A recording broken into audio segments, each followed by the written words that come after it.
Kibune is located in the northern mountains of Kyoto, and it is one of the more picturesque parts of Kyoto.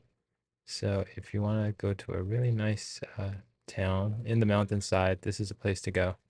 The centerpiece of this small village is the Kibune River, and it is a place where everyone likes to eat. Actually, you actually eat on top of the river, so you better make sure it's not a rainy day because then they might cancel everything, and then you're stuck making a long trip over because this is not a short trip. When you're in the main part of Kyoto, the center part of Kyoto, getting to this part is not so easy. It takes a bit of time, and I think not direct, not direct at all. If you make reservations, that is definitely the ideal thing to do if you want to get into one of these water restaurants like that's above the water, because it's not easy during the summertime, which is when these places are open, usually from May to September, I think it is. Weather is too unpredictable after that.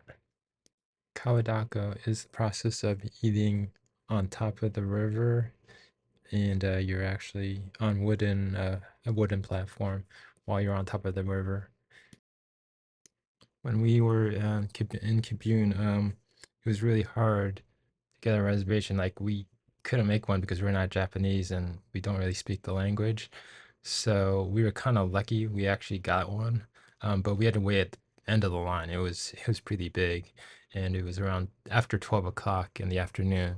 So we were just like crossing our fingers we would actually get a reservation, and we did, but we had to wait like over an hour or something. So it took a while, but there's a lot of things to see in the area. So it's not like that hour went a long time. We were just, roaming around the area. So once the time comes up, you kind of you kind of go down the staircase on the left there, and you're in a waiting area behind a main group that's in front of you.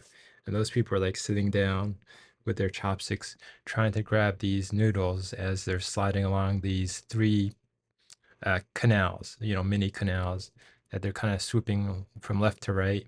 And your goal is using your slippery chopsticks. Your goal is to grab onto these noodles.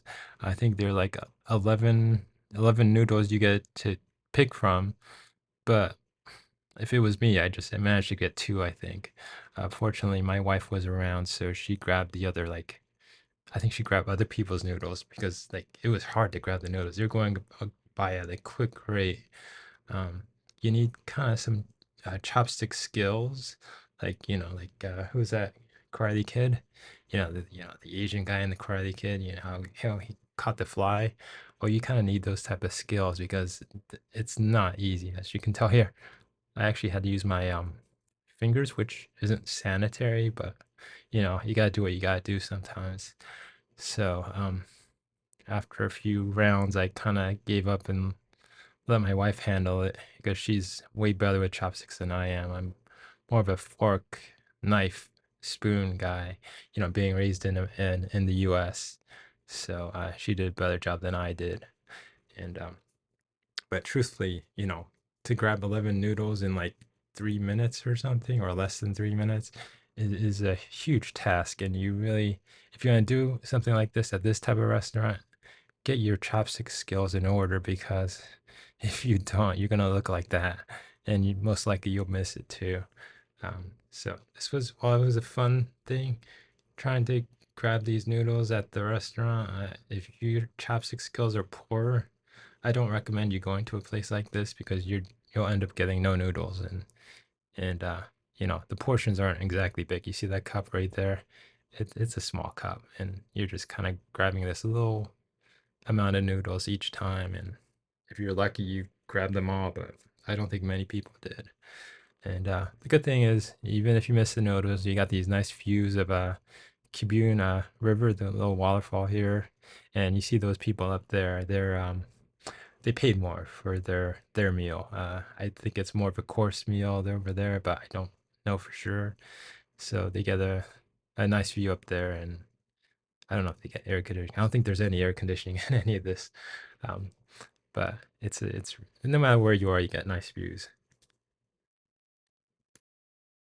So the question is, would I go back to this restaurant, specifically this one with the noodles where you have to catch it? Well, I'd have to improve my chopstick skills, but I don't think it was worth it. Aside from the views, which is really nice. Yeah, if you like nice views, bring your camera along. It's worth it then. But your skill set has to be pretty high with chopstick to make it worthwhile.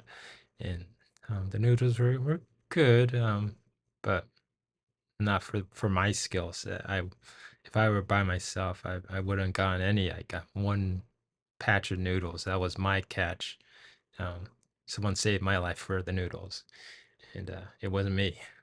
Um, but it's good if you've never experienced this before. It is a fun thing to do, you know. Yeah, it's definitely on the bucket list to do if you're in Kibune, um, the city of Kibune. I think it's a city. I think I might have said town. It's actually a city in Kyoto. So it's worth watching and enjoying and watching other people screw up and miss noodles as well. So you won't be alone um, when you miss those noodles. So don't feel bad. We all miss a few noodles here and there, and that's just a part of life. Always check the weather before you head out because in the mountain areas, you never know when a storm will come up or rain will just ruin your nice day.